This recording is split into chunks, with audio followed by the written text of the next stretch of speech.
Hello everyone, welcome to BPSC Concept Wala. So in this video we are going to talk about monkeypox virus जो कि आपको जहाँ भी देख होंगे न्यूज़ में monkeypox वायरस के बारे में आपको न्यूज़ देखने को मिल रहा होगा। तो हम डिस्कस क्यों कर रहे हैं? क्योंकि WHO के द्वारा monkeypox को ग्लोबल हेल्थ इमरजेंसी घोषित कर दिया गया है, डिक्लेयर कर दिया गया है।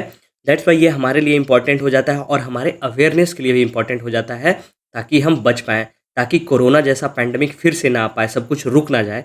इसके लिए ये ज़रूरी है, इसलिए हम लोगों को लगा कि ये ज़रूरी चाहिए अवेयरनेस के लिए भी और एग्ज़ाम पॉइंट ऑफ व्यू के लिए, तो इसलिए हम बना रहे हैं। अब आप बोलेंगे कि इसमें क्या वीडियो में मिलेगा क्या? सबसे पहले आपको पता चलेगा कि ये एम पॉक्स जो है, मंकी पॉक्स वायरस है, वो वायरस का नाम मंकी पॉक्स क्यों रखा गया, उसका स्ट्रक्चर कैसा होता है, उसका शेप क्या है ना? जैसे आप कोरोना में पढ़े होंगे कि वो स्पाइक्स होता है, तो इसका भी अपना शेप होगा ना इस वायरस का, वो कैसा है, सिम्टम्स क्या क्या है ना? इसका स्प्रेड या ट्रांसमिशन कैसे हो जाता है, इसका टेस्टिंग के लिए क्या क्या किया गया, जो आप उस समय सुन रहे होंगे कि RT-PCR फिर किट आया, ये सब उसी तरीके से। फिर ये कौन कौन से रीजन में फैला, इसका हिस्ट्री क्या रहा है और हमारे इंडिया के लिए ये कंसर्न क्या है, ये सब हम डिटेल में डिस्कस करेंगे। बहुत ही छोटा वीडियो होने वाला, 10 से 15 मिनट का है ना, बहुत से बहुत तो 15 से थोड़ा मिनट ज़्यादा जाएगा, लेकिन उसमें आप एमपॉक्स के बारे में एक एक चीज़ जान जाएंगे, आपका नॉलेज पॉइंट ऑफ व्यू से भी, अवेयरनेस के पॉइंट से भी, या और एग्जाम ऑफ पॉइंट, इससे बाहर कोई एग्जाम में एक भी चीज़ नहीं आएगा। ठीक है, तो शुरू करते हैं। कि हम शुरू करने का सबसे पहला रीज़न ये है कि हम क्यों डिस्कस कर रहे हैं। डिस्कस इसलिए कर रहे हैं कि WHO के द्वारा डिक्लेयर क्या कर दिया गया एमपॉक्स को, ग्लोबल हेल्थ इमरजेंसी। अब आप बोलेंगे, जो नए लोग होंगे, जो नहीं जानते होंगे WHO है क्या, उनके लग रहा हो कि WHO अगर किसी चीज़ को बोल दे रहा है तो इतना सीरियसली क्यों लेते हैं लोग। WHO है क्या, है ना? तो WHO जो है वो एक क्या है, UN का एक स्पेशलाइज्ड एजेंसी है जो हेल्थ पे काम करती है। ठीक है, जिसका काम क्या है, हेल्थ पे, है ना, हमारा स्वास्थ्य पे काम करना है। तो आप बोलेंगे UN क्या होता है, यूनाइटेड नेशन क्या है? तो आपको हम लेमन भाषा में समझाएं तो आप जस्ट मान लीजिए कि कोई भी गली मोहल्ला है ना, तो गली मोहल्ले में क्या है, गवर्नमेंट का सारा सर्विसेज भी आता है ना, गवर्नमेंट के सर्विसेज के द्वारा पुलिस है ना, सारा एडमिनिस्ट्रेशन है। उसके बाद भी आप देखेंगे कि उस मोहल्ले के कुछ बड़े बुजुर्ग जो होते हैं एक ग्रुप बनाते हैं और वो डिसाइड करते हैं कि हाँ, यहाँ पे प्रशासन के द्वारा गलत किया जा रहा है, यहाँ पे कोई दूसरे मोहल्ले के लोग आके कुछ बदमाशी कर रहे हैं, उनके लिए सोशल पॉलिसिंग के लिए, है ना, वो लोग रहते हैं। इसलिए तो उसी तरीके से अगर हम बात करें पूरे दुनिया के लिए, तो एक गवर्नमेंट, सब देश का तो अपना अपना सब कुछ है ही, एडमिनिस्ट्रेशन है ही, सरकार है ही, लेकिन उसके बाद भी एक बॉडी बनाया गया, या आप NGO समझते होंगे तो समझ लिए, NGO बनाया गया और उसका नाम दिया गया क्या, यूनाइटेड नेशंस। ठीक है, जिसको हम क्या बोलते हैं, UN। उसी का डिफरेंट डिफरेंट बॉडी है कि एक बॉडी है जो हेल्थ पे काम करेगी, एक बॉडी है जो क्राइम पे काम करेगी, एक बॉडी है जो एजुकेशन पे काम करेगी, एक बॉडी है जो आर्ट्स पे काम करेगी। तो इसी तरीके से जो बॉडी हेल्थ पे काम करती है ना, उसी को हम क्या बोलते हैं, वर्ल्ड हेल्थ ऑर्गेनाइजेशन। ठीक है, अगर हम बात करें ये है कहाँ, तो सबसे पहले ये है कहाँ, तो इसका जो हेड क्वार्टर है वो है जिनेवा में, और जिनेवा कहाँ है, जिनेवा है स्विट्जरलैंड में, और स्विट्जरलैंड कहाँ है, यूरोप में। ठीक है, तो आपको ये तो समझ में आ गया होगा कि WHO क्या है, ये एक स्पेशलाइज्ड एजेंसी है, किसका, UN का। UN भी आपको समझ में आ गया होगा। अगर हम बात करें तो इसका रिस्पॉन्सिबिलिटी क्या है, so this institution is responsible for international public health, जो पूरे दुनिया में जो पब्लिक हेल्थ है उस पर रिसर्च करना, कोई वैक्सीन के लिए काम करना, है ना, वहाँ इंडेमिक पैंडेमिक ये सब घोषित करना, वो सब किसका काम होता है, WHO का। ठीक है, अगर हम बात करें ये बना कब, तो ये बना कब से, ये बना अप्रैल 7, 1948 को। तो अप्रैल 7 को इसलिए आपको अब समझ में आ रहा होगा, आप पढ़े होंगे कि वर्ल्ड हेल्थ डे मनाया जाता है। क्या, वर्ल्ड हेल्थ डे हम अप्रैल 7 को किस लिए मनाते हैं, to commemorate the establishment of WHO, है ना। अगर हम बात करें अभी इसके डायरेक्टर जनरल की, तो इसको डायरेक्टर जनरल कौन है, अगर इसके डायरेक्टर जनरल की बात करें तो वो है टेड्रोस एधानोम। टेड्रोस एधानोम जो हैं वो कहाँ के रहने वाले हैं, वो इथियोपिया के रहने वाले हैं। ठीक है, इथियोपिया के रहने वाले, अफ्रीका के रहने वाले हैं, और ये पहले डायरेक्टर जनरल बने हैं WHO के जो नॉन मेडिकल फील्ड से हैं, है ना, जो डॉक्टर नहीं है। इसके लिए कंट्रोवर्सी भी हुआ है, वो हमारे लिए इंपॉर्टेंट नहीं है, बस आपको ध्यान क्या रखना है कि Tedros Adhanom is the director general of WHO के बारे में बहुत बता दिए। अब हम चलते हैं आगे, जानेंगे हम मंकी पॉक्स वायरस के बारे में। तो पहली बार जो है मंकी पॉक्स वायरस जो है वो कॉइन कहाँ से हुआ, ये जो टर्म कॉइन जो बना, मंकी पॉक्स वायरस दिया गया। आप सुने होंगे स्मॉल पॉक्स, ठीक है, आप सुने होंगे काऊ पॉक्स, आप सुने होंगे चिकन पॉक्स। तो पॉक्स जो है वो क्या होता है, आप देखे होंगे जब भी पॉक्स होता है हम लोग गांव देहात में क्या बोलते हैं, माता जी हो गई हैं। तो जो माता जी जब होती हैं तो आपके बॉडी में क्या होता है, इस तरीके का ब्लिस्टर्स हो जाता है। ठीक है, ये देख रहे होंगे इस तरीके का क्या होता है, ब्लिस्टर्स, फोले हो जाते हैं शरीर में, और वो 10 से 14-15 दिन तक रहता है। ठीक है, आप देखे होंगे कि उसमें नीम वीम का पत्ता रख दिया जाता है, बोला जाता है शीतला माता आती हैं, वो थोड़ा गर्मी के कारण हो जाता है। लेकिन है क्या ये पॉक्स है, ये वायरस है। तो इसी तरीके का जो फूला हुआ था एक वहाँ का जो लेबोरेटरी में जो बंदर रखा गया था, मंकी रखा गया था, उसमें हुआ था पॉक्स इस तरीके का। इसी के कारण वो मंकी में जो पॉक्स हुआ उसके नाम पे नाम इसका रख दिया गया मंकी पॉक्स। लेकिन बाद में क्या हुआ, इसके नाम को क्रिटिसाइज किया गया, बोला गया कि ये जस्ट ये क्या है, मिसनोमर है, क्योंकि इसका जो देखा गया कि जो रिजर्वायर है वो या होस्ट है वो मंकी नहीं है, और भी कारण है जिसके कारण मंकी पॉक्स, ये जो पॉक्स होता है।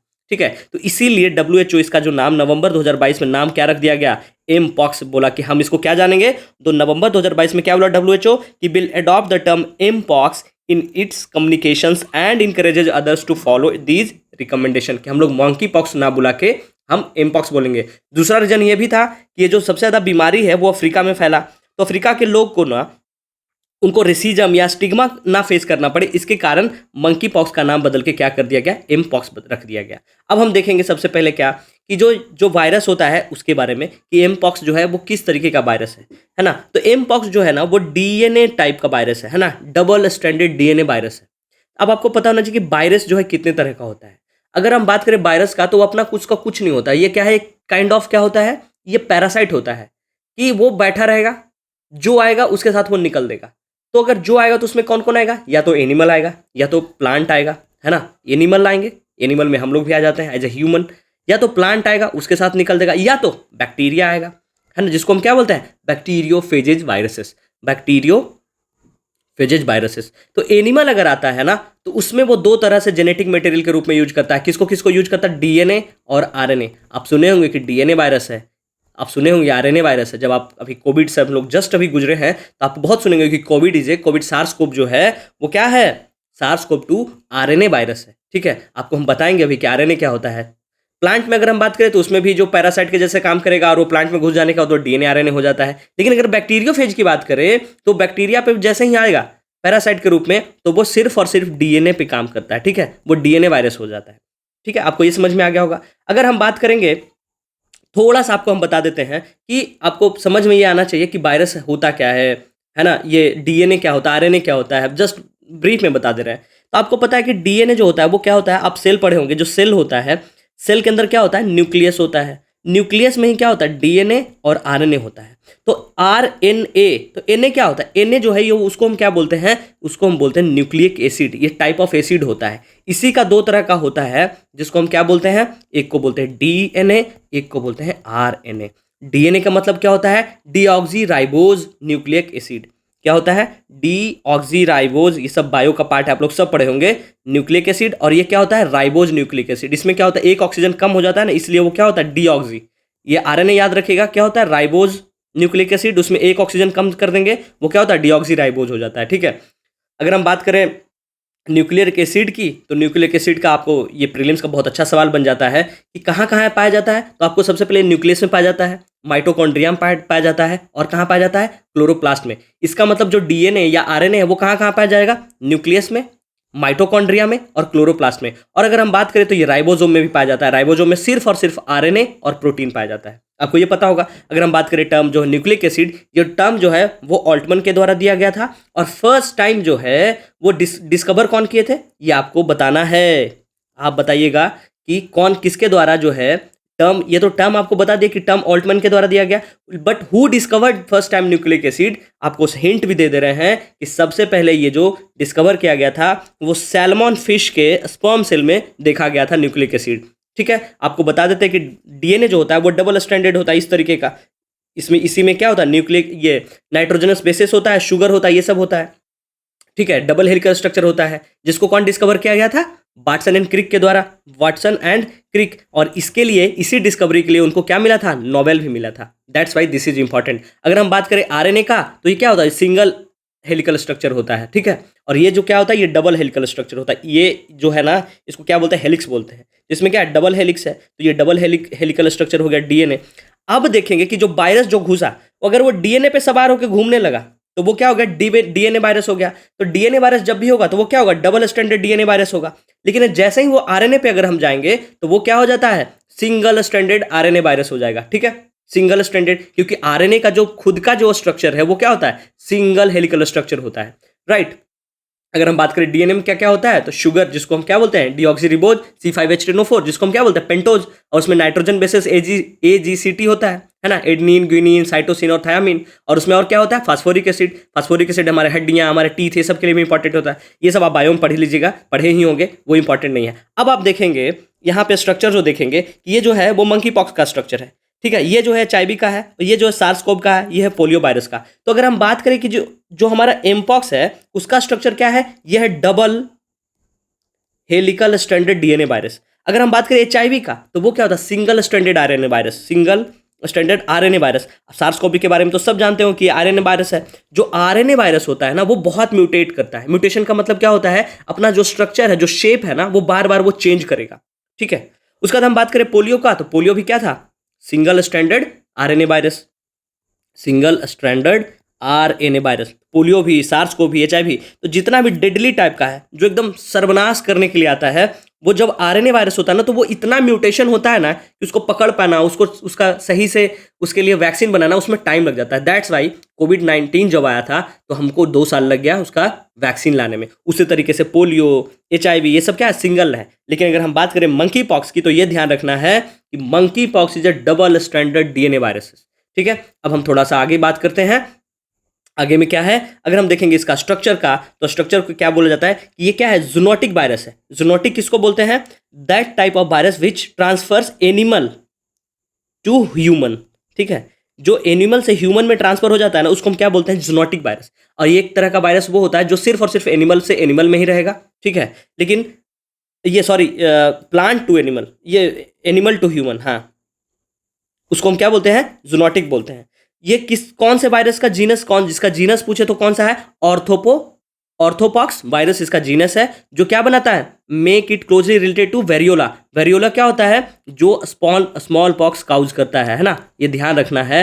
स्मॉल पॉक्स का जो कारण है वो कौन से वायरस के कारण होता है, वेरियोला, काउपॉक्स, है ना, वैक्सीनिया वायरसेस। अगर हम बात करें ऑर्थोपॉक्स वायरस का, तो उसका जीनस जो है वो कौन सा फैमिली से आता है, पॉक्स विरिडिया, और सब फैमिली का नाम क्या है, कॉर्डोपॉक्स विरीनिया, ठीक है। मोस्ट वाइडली नोन वायरस जो है जीनस ये विरोला वायरस, जिससे क्या होता है, स्मॉल पॉक्स होता है।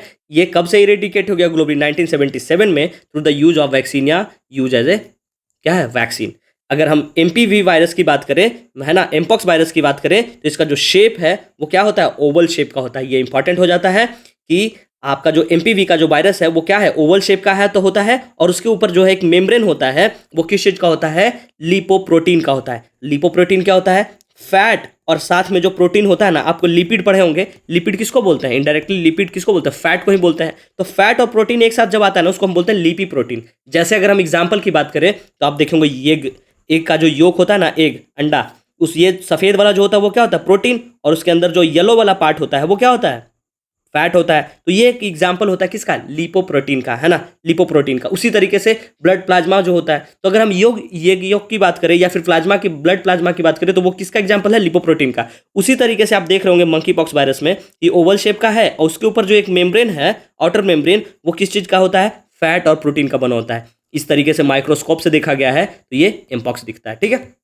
अब हम आगे चलते हैं कि मंकी पॉक्स को किस किस नाम से जानते हैं, एमपीवी एक्सवी, या HMPXV, इस नाम से जानते हैं। आपको हम बता रहे थे डीएनए का स्ट्रक्चर। ये देखिए, एक पहला, ये पहला हेलिक्स है, और ये दूसरा हेलिक्स है, तो डबल हेलिकल स्ट्रक्चर है। ये जो बेस पेयर होता है, आपको हम क्या बता रहे थे कि जो बॉन्ड बनता है, ये जो बॉन्ड बनता है वो कौन सा बॉन्ड बनता है, हाइड्रोजन बॉन्ड बनता है, ठीक है।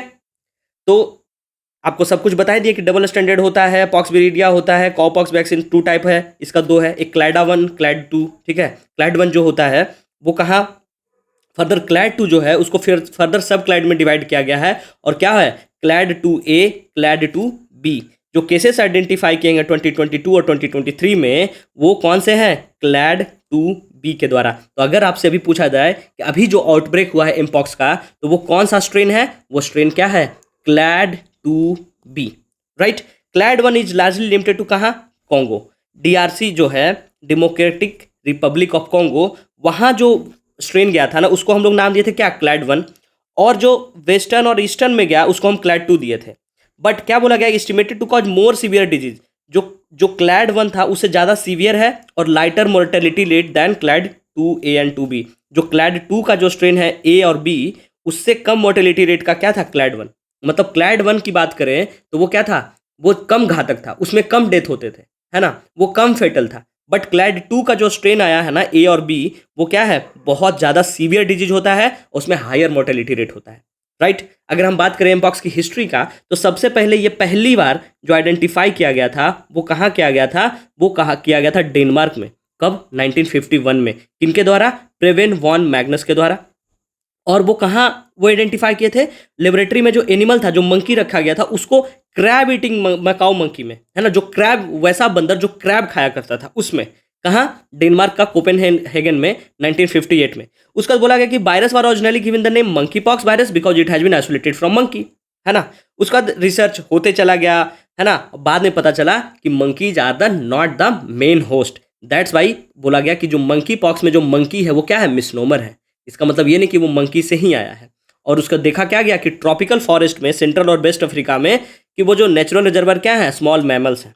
पहली बार ह्यूमन इन्फेक्शन की बात करें तो सबसे पहले कहाँ देखा गया था, 1970 में। और वो 9 साल का बच्चा, 9 साल बोल रहे, 9 मंथ का जो बच्चा था एक, उसमें देखा गया था, 9 मंथ ओल्ड बॉय में ये देखा गया था, कॉन्गो में, डीआरसी में, ठीक है, डेमोक्रेटिक रिपब्लिक ऑफ कॉन्गो में। उसके बाद स्मॉल पॉक्स का जो secondary human to human infection हुआ, वो क्या हो गया, occur routinely in endemic area of Central Africa and primarily route of infection is through contact with infected animal and their body fluid। उसका bodily fluid से animal, infected animal से जो contact में आया उसको भी इन्फेक्शन फैलता चला गया। पहली बार अगर हम बात करेंगे कि जो आउटब्रेक हुआ ह्यूमंस में अफ्रीका के बाहर, वो 2003 में हुआ, कहाँ, यूएस में। और वो बोला गया कि वो सेक्सुअली गम्बूजिया पॉचेड रैट्स में, या जो वहाँ जो यहाँ से जो इलीगली जो ट्रांसमिट किया गया था वाइल्ड एनिमल को, उसके कारण हुआ गया था, है ना, which has been imported as exotic pets के लिए, ठीक है। अगर हम बात करें कि इसका जो सिम्टम्स क्या है एमपॉक्स का, या विजुअल एग्जाम्पल क्या है, ये किसके द्वारा दिया गया है, ये दिया गया सीडीसी। सीडीसी क्या है, centre for disease control and prevention. ये क्या है, यूएस का क्या है, यूएसए का क्या है, नेशनल पब्लिक हेल्थ एजेंसी है, उसके द्वारा ये विजुअल जारी किया गया है। कि विजुअल जारी में आपको दिख रहे हो कि ये सब, ये पिंपल्स जैसा होगा स्किन पे, और बाद में वो इस तरीके से बढ़ते चला जाता है, ठीक है। अगर हम ये सिम्टम्स की बात करें तो क्या होता है, science and similar which usually begin within a week. एक सप्ताह में उसका जो सिम्टम्स है वो, या साइंस है, वो शुरू हो जाता है। बट स्टार्ट ये कब होता है, 1 से 21 दिन आफ्टर एक्सपोजर। एक्सपोजर के जब एक्सपोजर हुआ, जब आपको ये छोटा सा हुआ, उसके 1 या 21 दिन तक वो सिम्टम टिपिकली 2 से 4 वीक तक रहेगा, but last longer in someone with a weekend immune system. वो डिपेंड करता है इम्यून सिस्टम पे। कॉमनली सिम्टम क्या होता है एमपॉक्स का, स्किन रैश या मस्को लेजन्स, फीवर, हेडक, है ना, मसल एक, बैक पेन, लो एनर्जी आपको फील होगा, या जो लिम्स होता है, लिम्स का जो नोड्स होता है वो क्या हो जाता है, स्वेल हो जाता है, स्वेलन लिम्स नोड्स, ठीक है। अगर हम बात करें ट्रांसमिशन की, तो ट्रांसमिशन जो है होता है वो क्या होता है, फेस टू फेस होता है, मतलब टॉकिंग या ब्रीदिंग। आप बात कर रहे हैं किसी से या सांस ले रहे हैं तो उसका जो एरोसोल्स आप में गया, उसके कारण भी हो सकता है। दूसरा, स्किन टू स्किन हो सकता है, जैसे कि टचिंग या having sex with other person, ठीक है, या फिर माउथ टू माउथ, कि if you are kissing someone, touching someone, ठीक है। उसके बाद अगर हम बात करें रिस्पायरेटरी ड्रॉपलेट या शॉर्ट रेंज एरोसोल्स जो होता है, प्रोलॉन्ग क्लोज कॉन्टैक्ट में जो होता है, उसके कारण भी होता है। तो person through touch, kissing and sex. Animals, जब आप किसी को हंट कर रहे हैं, कौन सा एनिमल, जो इन्फेक्टेड है, या स्किनिंग, जब उसका चमड़ा जो स्किनिंग कर रहे हैं या उसको पका के खा ले रहे हैं तब। उसका material such as contaminated sheet, clothes and needles के कारण। प्रेग्नेंट पर्सन अगर हैं तो may be she can pass the virus to their unborn baby. उनके पेट में अगर जो बच्चा पल रहा है उनमें भी एमपॉक्स होने का चांसेस हो जाता है, ठीक है। अगर हम बात करेंगे टेस्टिंग की, तो कैसे हम पता कर पाएंगे कि हमको एमपॉक्स वायरस है, तो अभी सिर्फ और सिर्फ पीसीआर टेस्ट हो रहा है। पीसीआर टेस्ट का फुल फॉर्म क्या होता है, पॉलीमरेज चेन रिएक्शन। इंपॉर्टेंट हो जाता है इसका फुल फॉर्म, एग्जाम में बस यही पूछ देगा कि what is the full form of PCR test. PCR test का फुल फॉर्म क्या होता है, पॉलीमराइज चेन रिएक्शन, ठीक है। ये क्या होता है, एक लैब बेस्ड टेक्निक है, जिसमें क्या करते हैं हम, जो स्पेसिमेन है वो डायरेक्टली जो रैश स्किन होता है ना, या उसका जो क्रस्ट या कलेक्टेड बाई वो जो स्वाब होता है, स्वैबिंग के द्वारा, जैसे आप कोविड में देखते होंगे कि नाक से या जीभ से हम जो स्वाब ले लेते थे, उससे भी टेस्टिंग हो जाता है। अगर हम बात करें इसका रैपिड टेस्टिंग की, तो अभी डेवलपमेंट हो रहा है, क्योंकि अभी जस्ट अभी इसका आउटब्रेक हुआ है, तो हमारे पास टेक्नोलॉजी नहीं आया है। हम लोग क्या करेंगे उसमें, जो रैपिड टेस्ट में क्या होता है, एंटीजन जो होता है प्रोटीन का, आपको पता है ना आपकी, कि वायरस क्या होता है, या तो डीएनए प्लस प्रोटीन होगा या आरएनए प्लस प्रोटीन होगा, ठीक है। वायरस क्या होता है, डीएनए प्लस प्रोटीन या आरएनए प्लस प्रोटीन। तो जो प्रोटीन है उसी का एंटीजन बनाएंगे और वो डिटेक्ट करेंगे, जो हमको बताएगा वायरस का। एक टेस्ट और है एंटीबॉडी टेस्ट। एंटीबॉडी टेस्ट को हम क्या बोलते हैं, serological test. Serological test. Antibody test में जो हम क्या करते हैं, वो जो है वायरस को डिटेक्ट नहीं कर पाता है, लेकिन बस आपको ये बताएगा कि आपका जो बॉडी है वो किसी न किसी वायरस से क्या है, एक्सपोज्ड है। It might be polio, it might be HIV, it might be SARS CoV, it might be mpox. लेकिन जैसे आप रिसेंटली आपको सिम्टम दिखेगा ना कि वो आप पे वो पॉक्स बना हुआ है ना, तो आपको समझ में आ जाएगा कि एंटीबॉडी टेस्ट से भी, ठीक है। अगर हम बात करेंगे अगला कि टेस्ट ट्रीटमेंट और वैक्सीनेशन की, तो no specific treatment for this disease, है ना। अगर हम बात करें कि अभी जो है वो स्मॉल पॉक्स का जो वो वैक्सीन है वही दिया गया है, reported to reduce the risk of mpox, है ना। प्रीवियसली जो अफ्रीका में जो लोग को देखा गया कि जो स्मॉल पॉक्स का वैक्सीन लिए हुए थे, उनमें उनका जो है इफेक्ट है वो कम है। इसलिए अगर हम बात करें स्मॉल पॉक्स वैक्सीन की, तो पहला वैक्सीन बनाया गया था इसी के लिए, और किनके द्वारा बनाया गया था, एडवर्ड जेनर के द्वारा, ठीक है। कुछ एंटीवायरल दिया जा रहा है जिसका कुछ, जैसे उसका नाम क्या है, टेकोवीरीमैट, ये सब जो है क्या दिया जा रहा है, टैबलेट्स, ये सब जो है एंटीवायरल के रूप में दिया जा रहा है। लेकिन अगर हम बात करें तो क्या अभी तक कोई वैक्सीन बना पाए हैं हम लोग, तो 4 वैक्सीन ऐसा है जो यूज है ना, 4 वैक्सीन ऐसा है जो प्रिवेंट किया जा रहा है। तो उसका नाम क्या है, MVABN, जो कहाँ यूज के लिए बनाया गया है, कनाडा, यूएस और यूरोप के लिए। उसके बाद दूसरा जो है L616 जो है जापान के लिए, और ऑर्थोपॉक्स VC जो है, ऑर्थोपॉक्स VC वो क्या है, रशिया के लिए। और एक है एकाम 2000 वो यूएस के द्वारा, ठीक है। तो MVABN ये सब अभी डेवलप हो रहा है, ठीक है। अगर हम बात करेंगे आउटब्रेक ऑफ एमपॉक्स की, तो आपको बताया क्या कि सबसे पहले इस एरिया में जो अफ्रीका है हमारा, है ना, तो अफ्रीका में हम सबसे पहले बात करेंगे तो क्लैड 1 आपको क्या बताए थे कि सेंट्रल अफ्रीका जो है, सेंट्रल अफ्रीकन में है, ठीक है। सेंट्रल और ईस्ट अफ्रीकन में क्लैड 1 हुआ था, और क्लैड 2 जो था वो ईस्ट अफ्रीकन में, इस एरिया में जो था वो क्या था, क्लैड 2। ईस्ट अफ्रीकन में जो था क्लैड 2, और सेंट्रल और वेस्ट अफ्रीका में क्या था, क्लैड 1, ठीक है। अगर आप देखेंगे अफ्रीका को, तो ये नॉर्थ, साउथ, ईस्ट और वेस्ट, ठीक है। तो जो सेंट्रल अफ्रीका और वेस्ट अफ्रीका, वहाँ क्या था, क्लैड 1, और क्लैड 2 है वो ईस्ट में। आपको क्या बताएगी, जो क्लैड 2 है वो ज़्यादा डेडिएस्ट है ना, इसमें ज़्यादा मोर्टेलिटी रेट बढ़ते जा रहा है, ठीक है। उसी में वो 1970 के बाद 2003 में USA गया। कैसे गया, due to imported wild animals. और वो कौन सा वाला गया, वो स्ट्रेन गया क्लैड 2 वाला, जो वही स्ट्रेन अभी फिर से म्यूटेट होकर क्या बन गया है, clad 2A and clad 2B, further वो बन गया, ठीक है। अगर हम बात करें तो 1970 में पहली बार वो सेंट्रल और ईस्ट अफ्रीका में क्लैड 1 और क्लैड 2 आपको बता ही दिए। 2003 में USA में गया, है ना, important by wild animal clad 2 के, जिसको क्लैड 2 स्ट्रेन गया। 2005 में क्या हुआ, 1000 of suspected cases are reported in DRC, हर साल मिलने गया लेकिन फिर भी ध्यान नहीं दिए। उसका 2017 में क्या हुआ, एमपॉक्स जो है री इमर्ज हुआ कहाँ, नाइजीरिया में, और continue to spread between people across the country and travel to other destination. उसके कारण क्या हुआ कि अदर जगह में वो फिर फैल गया, क्योंकि हम लोग ध्यान नहीं दिए। और 2012 में उसके बाद फिर से आउटब्रेक होता है एमपॉक्स का, जो क्या हुआ, क्या सडनली और रैपिडली बहुत ज़्यादा फैल गया। अगर वो फैल के कहाँ चला गया, यूरोप और नॉर्थ अमेरिका में उसको इंडेमिक बताया गया। यूरोप और नॉर्थ अमेरिका में बोला गया कि इंडेमिक घोषित कर दिया गया। और जो आउटब्रेक ऑफ एमपॉक्स है ड्यू टू क्लैड 1 MPXB, वो कहाँ, सूडान का जो रिफ्यूजी कैंप है वहाँ बहुत ज़्यादा फैल गया 2022 में, ठीक है। कहाँ, क्लैड 1 का MPXB स्ट्रेन जो है वो सूडान का रेफ्यूजी कैंप में फैल गया। और रैपिडली जो है 2022 में कहाँ कहाँ फैला, यूरोप और नॉर्थ अमेरिका में। बोला जाता है कि जो सेक्सुअली सबसे ज़्यादा ये ट्रांसमिट हुआ है, और उस सेक्सुअली में भी ये बोला जाता है कि जो गे कम्युनिटी हैं उनके द्वारा ये बहुत ज़्यादा ट्रांसमिट किया गया है, ठीक है। उसके अगर हम बात करें इंडेमिक क्या होता है, पेंडेमिक क्या होता है, एपिडेमिक क्या होता है, तो वो हम आपसे बात करेंगे। लेकिन पहले हम बता दे रहे हैं कि हमारे इंडिया के लिए कंसर्न क्या है। हमारे लिए कंसर्न इसलिए है कि हमारे जो नेबर कंट्री हैं वहाँ तक ये डिजीज़ जो है पहुँच गया। कहाँ कहाँ पहुँच गया है, वो पहुँच गया पाकिस्तान और कहाँ, थाईलैंड पहुँच गया है, ठीक है। दोनों जगह आप देखेंगे, थाईलैंड और पाकिस्तान, यहाँ दोनों हमारे पड़ोसी में पहुँच गया है। कौन सा स्ट्रेन पहुँचा है, क्लैडे 1V, ठीक है। अब बोला जा रहा है कि इसमें जो डेथ रेट है वो 3.6% क्या है, मॉर्टेलिटी रेट है। और जिसमें WHO के हिसाब से बोला जा रहा है क्या, कि जो चाइल्ड है, जो चिल्ड्रंस हैं, वो सबसे ज़्यादा क्या है, most vulnerable according to WHO। अगर हम बात करें कि हमारे इंडिया के जो एडमिनिस्ट्रेशन है, हमारा जो हेल्थ मिनिस्ट्री है, वो क्या कर रही है, तो वो क्या कर रही है, वर्किंग ऑन अपडेटेड एडवाइजरी। और जो गाइडलाइन दिया जा रहा है एमपॉक्स पे, किसके द्वारा, WHO के द्वारा, उसको फॉलो करने की कोशिश कर रही है हमारी हेल्थ मिनिस्ट्री। आपको क्या बताना है, हमारे हेल्थ मिनिस्टर कौन है, कमेंट बॉक्स में आप बताइएगा अगर आता है तो, ठीक है।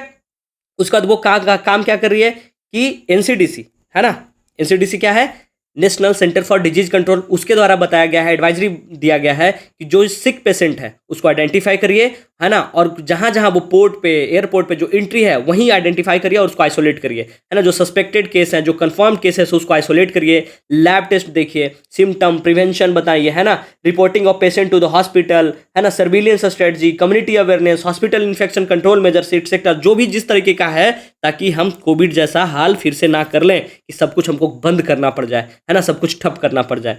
ठीक है, तो दी जाता है, बाकी आगे देखना होगा। अब हम बस जल्दी से बात कर लेते हैं कि WHO के हिसाब से जो डिजीज का जो रेट होता है स्प्रेड को, उसी के हिसाब से वो 3 तरह का बनाया है। इंडेमिक किसको बोलते हैं कि अगर कोई रोग जो है, कोई रोग का जो आउटब्रेक है वो लिमिटेड एरिया में है। आप हमेशा सुनते होंगे कि इंडेमिक हो गया, पैंडेमिक हो गया, तो लोग को समझ नहीं आता कि क्या है इंडेमिक, क्या है पैंडेमिक। इंडेमिक का मतलब हुआ कि कोई एक रीजन में ही फैला है। जैसे अगर आप किसी डिस्ट्रिक्ट में रहते हैं, किसी डिस्ट्रिक्ट के एक ब्लॉक में ही अगर कोई रोग फैला हुआ है तो उसको हम क्या बोल देंगे, इंडेमिक है। आपको हम लेमन की भाषा में समझाने की कोशिश कर रहे हैं कि कोई एक रीजन में, उस रीजन तक ही लिमिटेड है, उसको हम क्या बोलेंगे, इंडेमिक। लेकिन अगर वो पूरे डिस्ट्रिक्ट में फैल गया, या पूरे स्टेट में फैल गया, या पूरे कंट्री में फैल गया, या पूरे वर्ल्ड में फैल गया, उसको हम क्या बोलेंगे, पैंडेमिक बोलेंगे। Disease spread across the international boundaries, that type of disease outbreak is called pandemic and it is declared by WHO, है ना। ये कौन डिक्लेयर करेगी, WHO के द्वारा डिक्लेयर करे जाएगी कि ये अभी इंडेमिक है। मतलब कि वहां से जो लोग हैं, इंडेमिक अगर किसी में कर देंगे तो उस रीजन में जो लोग आएंगे उसको क्या करेगा, टेस्टिंग किया जाएगा, है ना, ये सब किया जाएगा। लेकिन पैंडेमिक होने के बाद वो हर जगह फैल गया है। उसका एक होता है इपिडेमिक। इपिडेमिक का मतलब क्या होता है कि लार्ज नंबर ऑफ पीपल और animal suffering from the same disease at the same time, एक ही समय पे एक ही तरह का रोग बहुत ज्यादा फैल जाना, उसी को क्या बोलेंगे, इपिडेमिक। तो so a disease can be epidemic and endemic and epidemic and pandemic. ठीक है, कोई एक रोग है तो वो इपिडेमिक भी होगा और साथ में इंडेमिक होगा, कि एक ही रोग, एक ही लोग, एक ही जगह पे बहुत सेम समय पे सेम रोग बहुत सारे लोग या एनिमल में फैल जा रहा है, लेकिन एक ही रीजन में, तो वो दैट रोग, that type of disease will be called epidemic and endemic. But अगर पूरे अक्रॉस द इंटरनेशनल बॉडी फैल गया है तो क्या होगा, इपिडेमिक्स एंड पैंडेमिक, राइट। उसके बाद यही था, फिर मिलते हैं आपसे किसी टॉपिक पे। थैंक यू सो मच, अपना ख्याल रखिए, ध्यान रखिए, ठीक है, बाय बाय।